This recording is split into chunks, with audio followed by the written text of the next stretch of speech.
নমস্কার, স্বপ্ন পূরণের ইচ্ছে ডানায় আপনাদের স্বাগত। আজ আবার একটা রান্না নিয়ে চলে এসেছি, সেটা হচ্ছে লাউ চিংড়ি। এর জন্য আমি নিয়েছি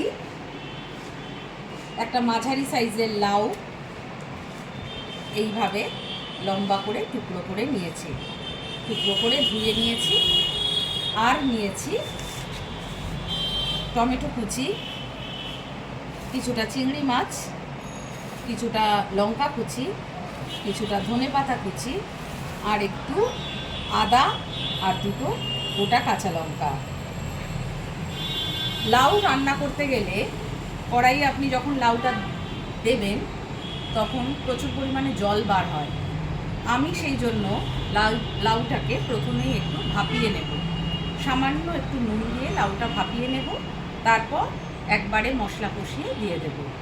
আর মশলা করব হচ্ছে এই একটা কাঁচা লঙ্কা, একটু আদা, একটু ধনে, একটু জিরে বেটে মশলা হিসাবে আমি দেব। এবার কীভাবে করছি সেটা আপনাদের দেখাচ্ছি। ভালো লাগলে অবশ্যই শেয়ার করবেন, লাইক দেবেন এবং কমেন্ট বক্সে জানাবেন। আপনাদের কমেন্টসগুলো আমার পড়তে ভালো লাগে এবং সেগুলো আমার পক্ষে খুবই মূল্যবান আমি মনে করি। বন্ধুরা, লাউটা আমি প্রেসার কুকারে একটু ভাপিয়ে নিয়েছি অল্প একটু নুন দিয়ে, আর চিংড়ি মাছগুলোকে নুন হলুদ মাখিয়ে রেখেছি। এবার আমি মিক্সার গ্রাইন্ডারে মশলাটা করে নেব।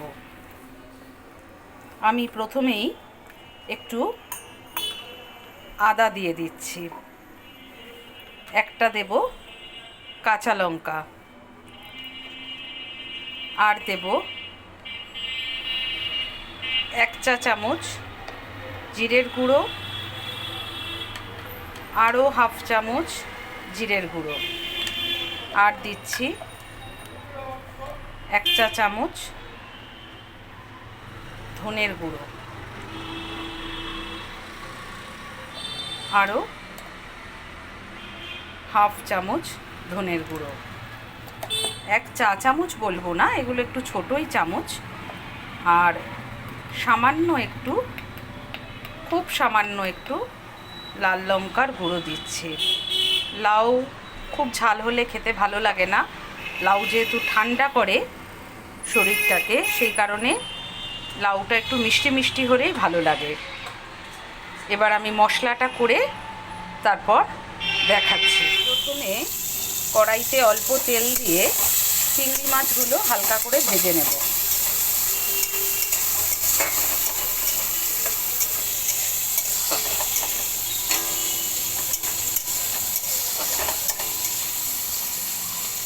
চিংড়ি মাছগুলো খুব হালকা করেই ভাজতে হবে। এবার আমি চিংড়ি মাছগুলো তুলে নিচ্ছি।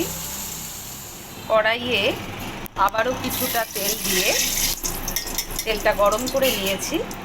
এবার আমি এর মধ্যে দুটো তেজপাতা এবং একটু জিরে ফোড়ন দিলাম, দিয়ে অল্প একটু নেড়ে নিয়ে এর মধ্যে দিয়ে দেব টমেটো কুচি।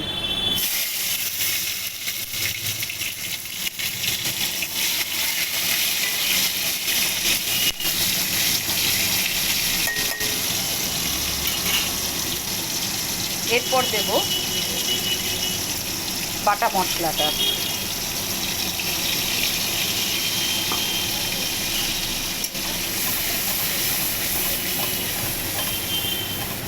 গ্যাসের ফ্লেমটা আমার কমানোই রয়েছে। বাটা মশলাটা দিয়ে আমি এবার যে লঙ্কা কুচিগুলো ছিল সেগুলো দিয়ে দিচ্ছি।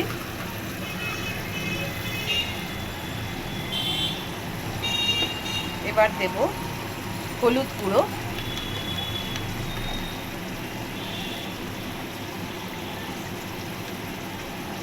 একটা মাঝারি সাইজের লাউ নিয়েছি, কিন্তু মজে কতটুকু হয়ে গেছে দেখুন, একটু ভাপ দিয়ে নিয়েছি যেই। এবার দেব নুন স্বাদ অনুযায়ী,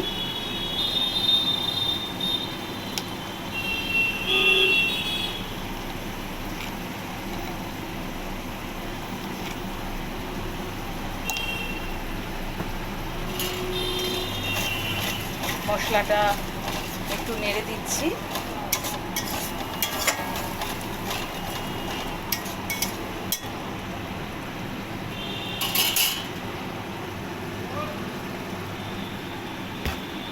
এবার দিয়ে দিচ্ছি চিনি।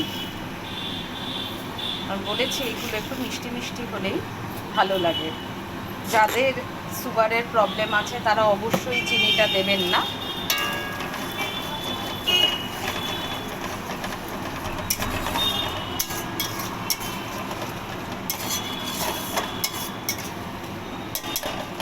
মশলাটা দিয়ে আমি এবার একটু ঢেকে দিচ্ছি। ঢাকনাটা সরিয়ে দিয়েছি।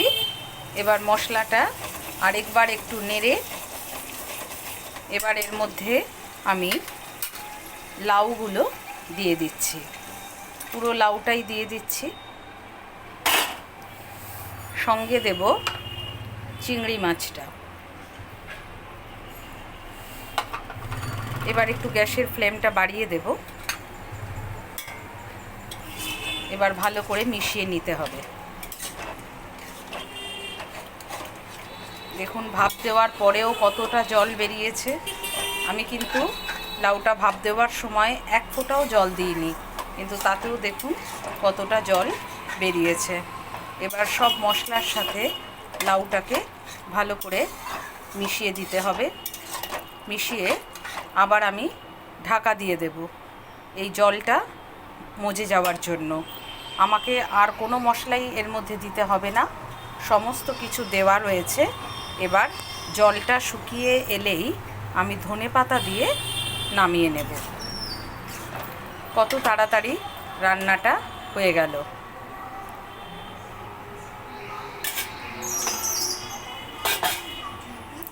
আমি ঢাকা দিয়ে দিচ্ছি। এবার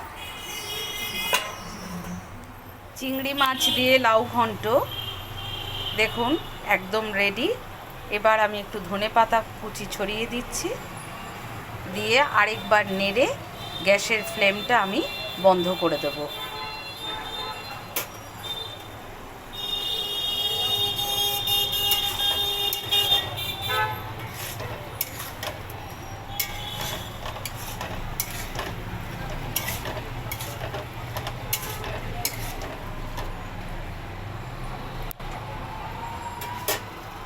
এবার আমি সার্ভ করে দেখাচ্ছি।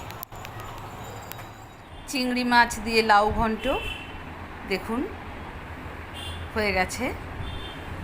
কেমন লাগলো অবশ্যই জানাবেন। সকলে ভালো থাকবেন, সুস্থ থাকবেন।